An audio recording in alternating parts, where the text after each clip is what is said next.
Hello,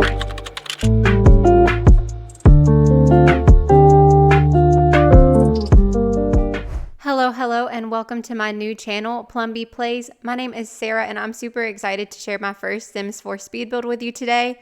In this video, we're going to be building a micro home using only the base game, so let's jump right into it. So while the exterior and the roofing are starting to come together, I wanted to give you just a little bit of background about myself since I am new to YouTube.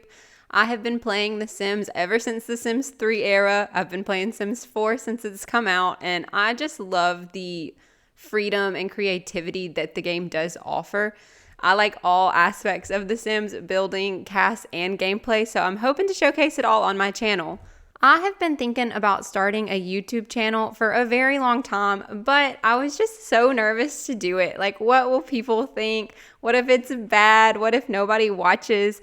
And then I finally decided that if all of that happens, it's okay because I still got to create something that I was proud of and that I enjoyed. So I just hope that maybe I'll find some other people who enjoy it along the way. If you've been thinking about starting a YouTube channel too and you found this video, then this is your sign to do it. Now let's get into some of these build details. I decided to start with a base game micro home because I personally love to play in tiny houses. I do have the tiny living pack, but I decided to do this one all base game. That way anyone can get it and download it. You won't have the access to the tiny living perks, but I love living in a squishy home in The Sims. There's something about it that's just so nice to me. Like, everything's all in one place. You don't have to go far for anything. And if you have the tiny living, you get so many good perks. Like double skill gain, increased relationship, lower bills, your Sims stay happier longer. Like, if you have the tiny living pack and you're not starting in a tiny home, what are you doing? Anyways, we are not only doing a base game only home, but we are also doing a starter home. So if you see my little pink and teal green bear out there, that is Teddy Bear. She is going to be our tester sim moving forward, and she is here to keep the budget and test to make sure that this squishy home works. Now, with it being a micro home, I really didn't have to keep too much of an eye on the budget. 32 tiles is not a whole lot to work with, so it's not like we could over clutter or anything. And I was even able to fence in the entire backyard without having to worry too much about it.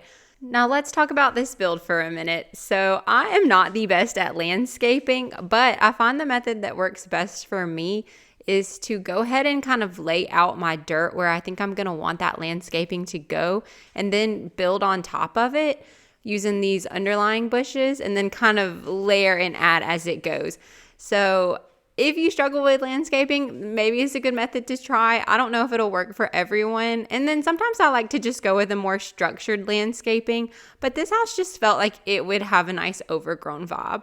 And then I just felt like the backyard was looking a little plain, so I added this tree back here, and I'm kind of using the exact same method that I did in the front by layering dirt and then putting these underlying bushes on top of them. To keep the budget, I am using debug landscaping. I don't know if you can tell in my build panel, but I am using Twisted Mexie's Better Build By mod, and it just makes going through debug so much easier. You do not need the mod to download this build, but if you do like to build in The Sims and you play on PC, I highly recommend it. So now we're going in over that low-lying bush and adding these flowers on top just to kind of fill out all of the landscaping space. And then I decided to add some window boxes to these windows because I just thought the little white flowers were so cute. And I just wanted to have a nice airy feel and like kind of springy, you know? So we're just kind of doing some final touches on the landscaping, adding some trees. I decided I didn't like this little skinny tree here. I wanted it to be a little more filled out. And then moving the mailbox and adding a trash can because you cannot forget the trash cans. Although I just realized I did forget one inside. Uh-oh. That's okay though. As long as there's one outside, it functions. Although I am pretty sure there is a space for one, a perfect space actually for one inside the house. So you can always just pop one in there if you want to do that. You may notice I have added a foundation to the house and the entire fence got a foundation with it. So I am so sorry if that bothers you. For whatever reason, I don't notice it until I go to do screenshots. So it will stay on a foundation until the bitter end. And I will say the build is complete with the fence on a foundation, but the gallery upload does not have a foundation on the fence, so it is fixed there. We're now moving into the interior of the build. It is only 32 tiles, so it's an extremely simple layout, no walls other than the bathroom.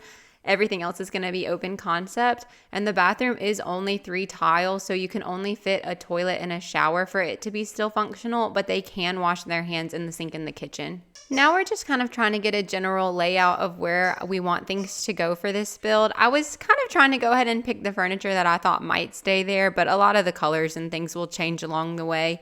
I almost never build with only base game anymore, so building with just the base game was a little more challenging for me than I thought it would be.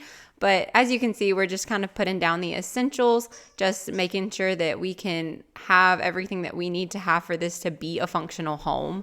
I did opt to use not the worst appliances in the base game, but they're not the best either. So we were kind of trying to go for a middle ground of budget opposed to aesthetic. And I do not like those dingy, cheap ones. But if you wanted to replace those and have more money for something else in your house, you absolutely could do that. Moving on to the living room space, we are using a dresser instead of a regular TV stand because we needed it to be functional. So your Sims are able to change clothes right there. And that little gap right next to it, that's where the trash can will fit perfectly. So you can add that there if you'd like to. We do have a television and some books, so there are some things for your Sims to do here. It's not much, but with 32 tiles, some decisions had to be made.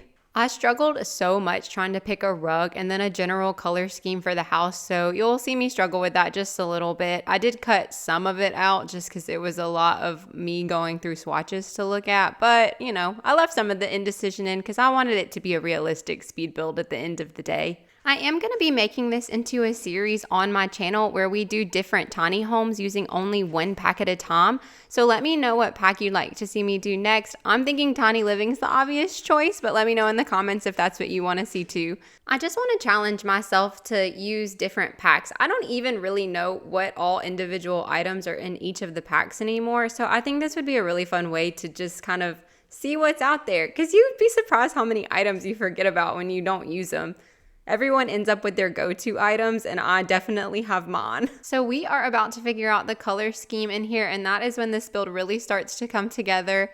This peachy color that we end up with is just so cute to me. It is maybe a little bit girly, but I just think it's precious and it's fun and it's bright and it feels kind of springy to me, which was kind of the whole idea of this build.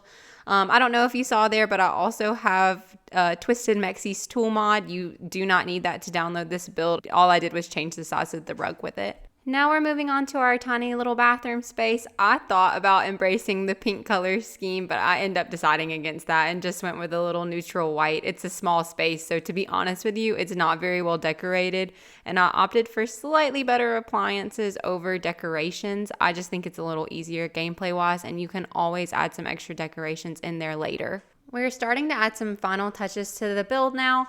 Cute little paintings on the wall, some clutter on the kitchen cabinets. Nothing too crazy because there's not a lot of space to go too crazy. I do leave the other corner cabinet open, so your Sims should be able to cook in that spot. Every now and then they'll glitch and they won't do it, but it is technically meant to be functional.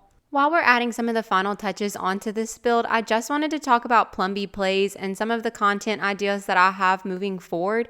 We are going to be doing the tiny house builds, so let me know in the comments what packs you'd like to see done with that. And then I'm also going to be starting the 100 baby challenge, which I have never attempted before, so subscribe if you'd like to see that.